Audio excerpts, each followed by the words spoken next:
Hello students, video lecture की श्रृंखला में हम बीएससी सेकेंड ईयर के paper electronics and solid state devices के बारे में अध्ययन करेंगे। इस लेक्चर में हम इस पेपर के फर्स्ट यूनिट का जो पोर्शन स्टडी करेंगे वो है सर्किट एनालिसिस। अब सर्किट एनालिसिस की स्टडी करने से पहले इसमें यूज़ होने वाली टर्म्स के बारे में हम जानकारी लेंगे। फर्स्ट जो टर्म यहाँ इसमें यूज़ होती है वो है नेटवर्क या जाल। नेटवर्क या जाल को डिफाइन ऐसे इस प्रकार करेंगे कि विद्युत स्रोतों, इलेक्ट्रिक सोर्सेज, विद्युत स्रोत जैसे कोई धारा का स्रोत हो सकता है या कोई वोल्टा स्रोत हो सकता है। विद्युत स्रोत व चालक अवयवों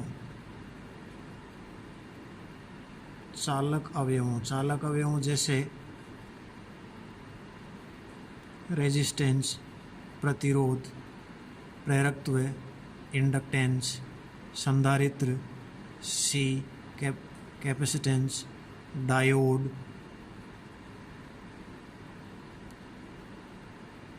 ट्रांजिस्टर आदि से बने परिपथों या परिपथों के समूह को जाल या नेटवर्क कहते हैं।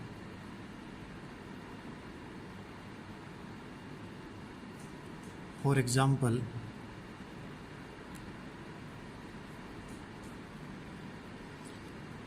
एक जाल को मैं इस तरह से डिफाइन कर रहा हूँ। ये बैटरी है कोई, ये रेजिस्टेंस है, ये भी कोई रेजिस्टेंस है, ये रेजिस्टेंस है। इसको जैसे मैं नाम दे दूँ R1, R2, R3, बैटरी को B नाम दे रहा हूँ। इसको मैं लिख रहा हूँ जैसे P, Q, R, S, T और U। तो इस प्रकार यहाँ ये जो बना हुआ है उसमें एक बैटरी है, ये प्रतिरोध है, ये प्रतिरोध है, ये भी प्रतिरोध है। तो इनके संयोजन से ये जो परिपथ बना हुआ है इसको कहा जाएगा नेटवर्क जाल। अब ये जो जाल हैं वो बेसिकली दो टाइप के होते हैं, दो प्रकार के होते हैं। एक होता है सक्रिय जाल और दूसरा होता है निष्क्रिय जाल।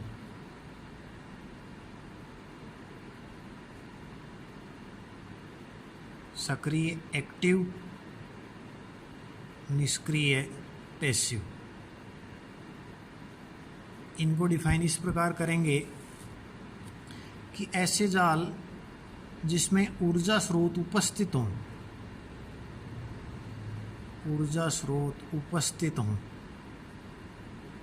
वो तो सक्रिय जाल कहलाएंगे, और जिनमें ऊर्जा स्रोत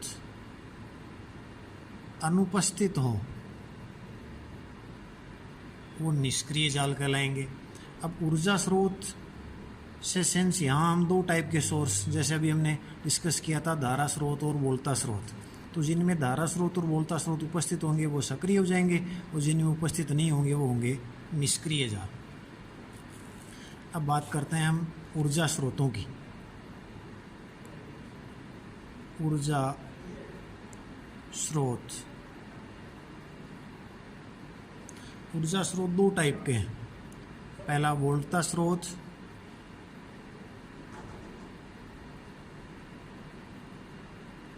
दूसरा धारा स्रोत।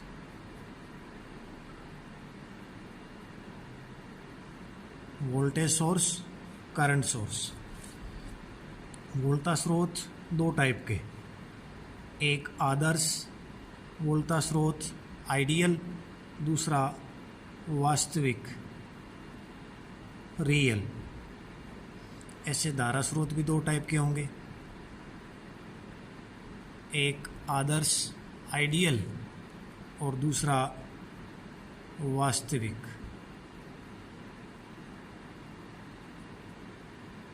अब डिफाइन करते हैं इनको। वोल्टा स्रोत, आदर्श वोल्टा स्रोत, एक जैसे कोई वोल्टा स्रोत है, V वोल्टा स्रोत है, इधर हमने लोड प्रतिबाधा लगा दी ZL। तो अगर वोल्टा स्रोत के श्रेणी क्रम में कोई भी आंतरिक प्रतिबाधा उपस्थित नहीं हो तो लोड प्रतिबाधा के मान में परिवर्तन करने पर भी इसके सिरों के मध्य वोल्टता का मान है वो नियत रहेगा। तो ऐसा जो वोल्टा स्रोत है वो तो कहलाता है आदर्श वोल्टा स्रोत, आइडियल। लेकिन व्यवहार में कोई भी वोल्टा स्रोत है वो आदर्श नहीं होता। किसी भी वोल्टा स्रोत की कोई न कोई आंतरिक प्रतिबाधा होती है, और वो आंतरिक प्रतिबाधा जैसे फॉर एग्जांपल ये एक वोल्टा स्रोत है, इसकी आंतरिक प्रतिबाधा, इसको मैं लिख रहा हूँ ZIN।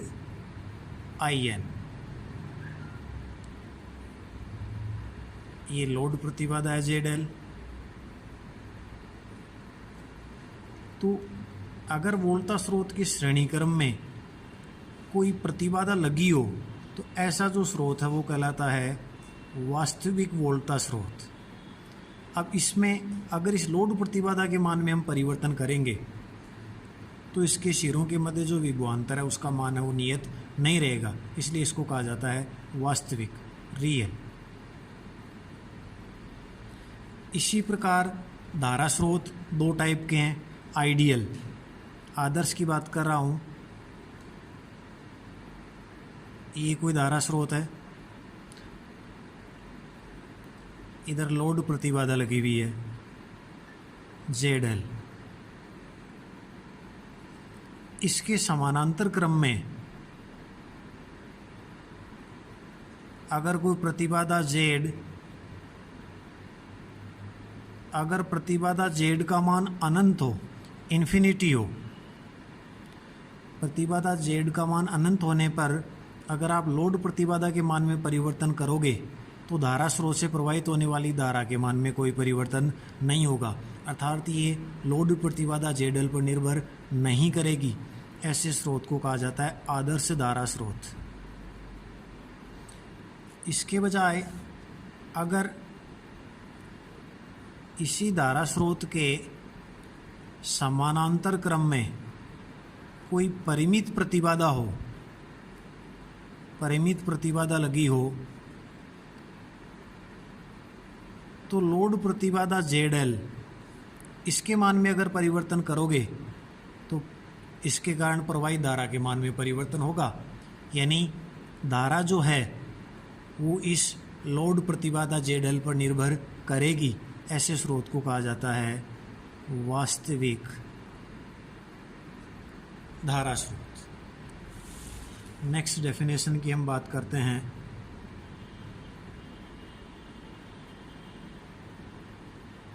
रैखिक प्रतिबाधाएं, लीनियर एम्पेडेंस, डिफाइन कैसे करेंगे? ऐसी प्रतिबाधा जिनमें प्रवाहित धारा, जिनमें प्रवाहित धारा तथा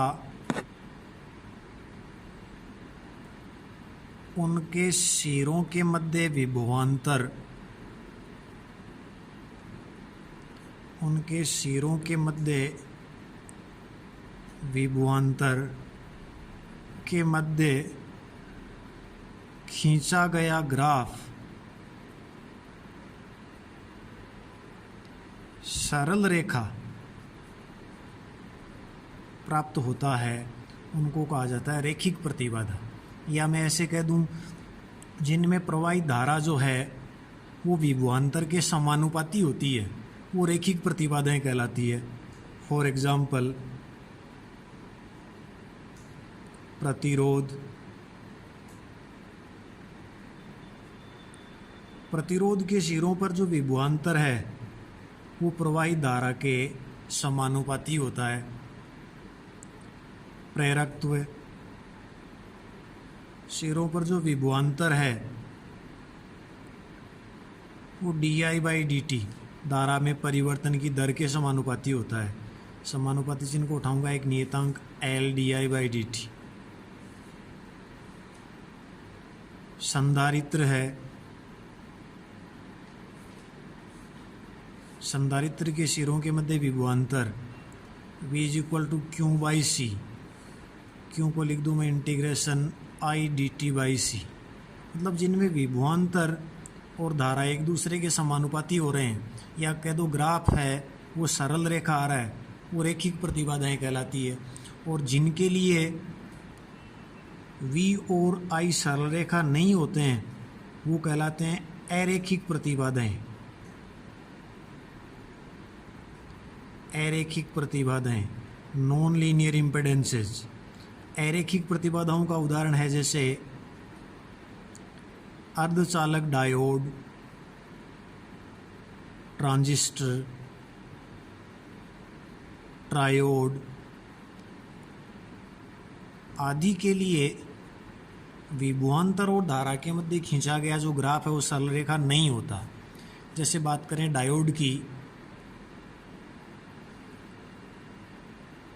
तो डायोड में अगर ग्राफ खींचा जाए तो V और I के मध्य इस प्रकार का ग्राफ आता है अग्रबायस में। इधर अगर मैं VF लिखूं फॉरवर्ड का, इधर IF लिखूं, तो यहाँ देखो विभवांतर और धारा के मध्य जो ग्राफ है वो सरल रेखा नहीं है। ऐसे ही पश्च बायस में इस टाइप का ग्राफ आता है, इधर V रिवर्स वोल्टेज, इधर I रिवर्स। इसी प्रकार ट्रांजिस्टर, ट्रायोड, इन सब के लिए V और I के मध्य ग्राफ है वो सरल रेखा नहीं होता, इसलिए इनको कहा जाता है अरैखिक प्रतिबाधा है। अब हम बात करते हैं नेक्स्ट डेफिनेशन की। थर्ड है द्विपार्श्विक प्रतिबाधा।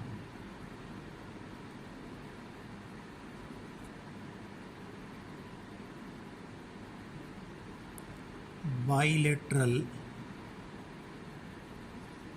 इम्पेडेंस।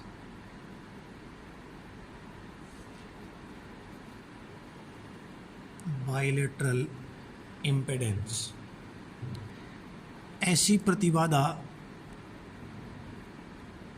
जिनके लिए जो प्रतिबाधा का मान है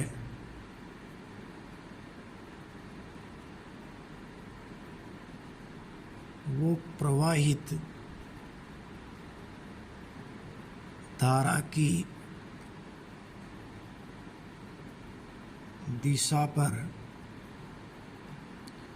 निर्भर नहीं करता हो,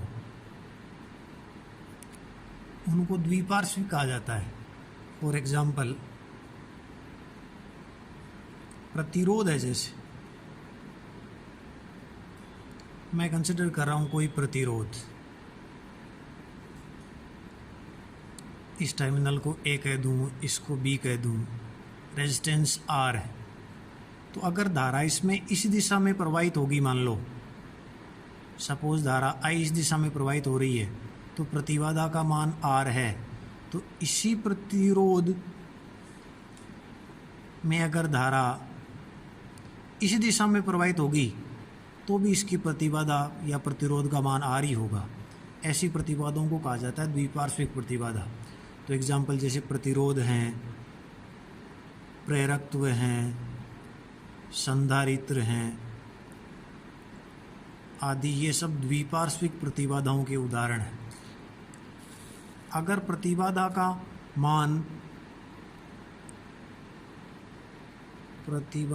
मान धारा की दिशा पर निर्भर करे, धारा की दिशा पर निर्भर करे, तो वो जो प्रतिबाधाएं हैं वो द्विपार्श्विक प्रतिबाधाएं नहीं होंगी। फॉर एग्जाम्पल अर्धचालक डायोड। जैसे बात करें, एक पीएन संधि डायोड है, इसका ये पी सिरा, ये एन सिरा, इसको ए कह दूं, इसको बी कह दूं। अगर इसमें धारा की दिशा ये होगी, ये ऐसे मान लो कि ये पॉजिटिव टर्मिनल से जुड़ा हुआ है, ये बैटरी के नेगेटिव टर्मिनल से जुड़ा हुआ है, ऐसे मान लेता हूँ, तो ये जो पीएन डायोड है वो अग्रवायस में होगा। इस स्थिति में इसमें धारा प्रवाह आसानी से होगा, अर्थात इसका जो प्रतिरोध है वो कम होगा।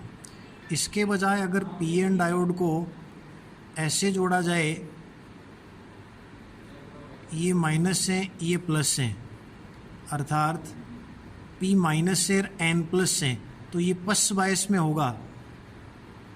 इस स्थिति में इसमें प्रवाहित धारा का मान है वो कम होगा, अर्थात ये कहूँ कि इस पीएन संधि डायोड का जो प्रतिरोध है वो अग्रबायस की तुलना में ज़्यादा होगा।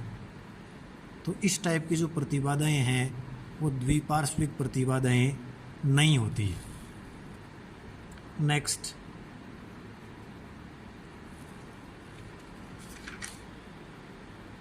बात करते हैं हम शाखा की, ब्रांच।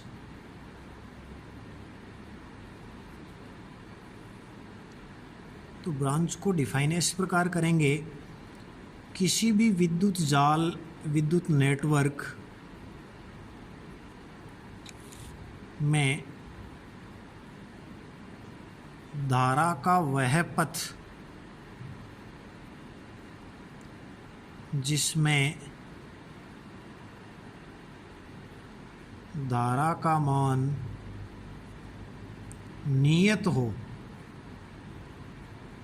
शाखा कहलाता है। जैसे फॉर एग्जांपल, हमने जिस जाल की बात की थी स्टार्टिंग में, ये एक जाल है, तो इस जाल में P Q, Q R, Q T, ये सब शाखाएं हैं, क्योंकि इसमें धारा का मान नियत है, इसमें धारा का मान नियत है, इसमें धारा का मान नियत है। तो ये कह सकता हूँ उस चित्र के लिए, फॉर एग्जांपल वो जो चित्र था उसमें P Q, Q R, R S, Q T आदि ये सब शाखाएं हैं। नेक्स्ट डेफिनेशन, संधि या नोड। संधि को मैं कह सकता हूँ जंक्शन और नोड। किस प्रकार डिफाइन करेंगे, विद्युत जाल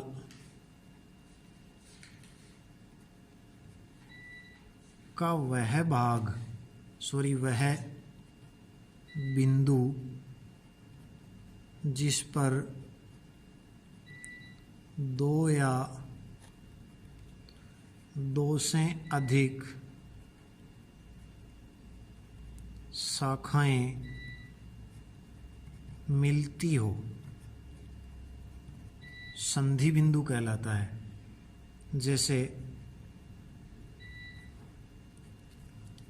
उसी विद्युत जाल की बात करते हैं हम, ये जो पॉइंट क्यों है, इस पे पी क्यू एक शाखा है, क्यू आर भी शाखा है, क्यू टी भी एक शाखा है, तो दो या दो से ज़्यादा शाखाएं यहाँ मिल रही है, इसलिए क्यू यहाँ हो जाएगा एक संधि बिंदु।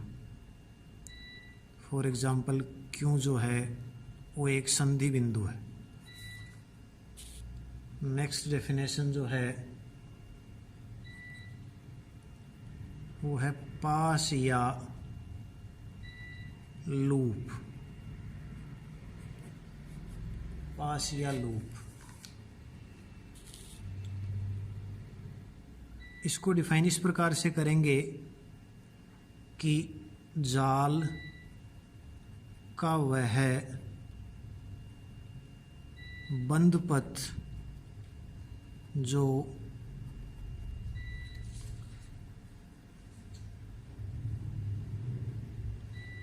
दो से अधिक शाखाओं द्वारा बना होता है,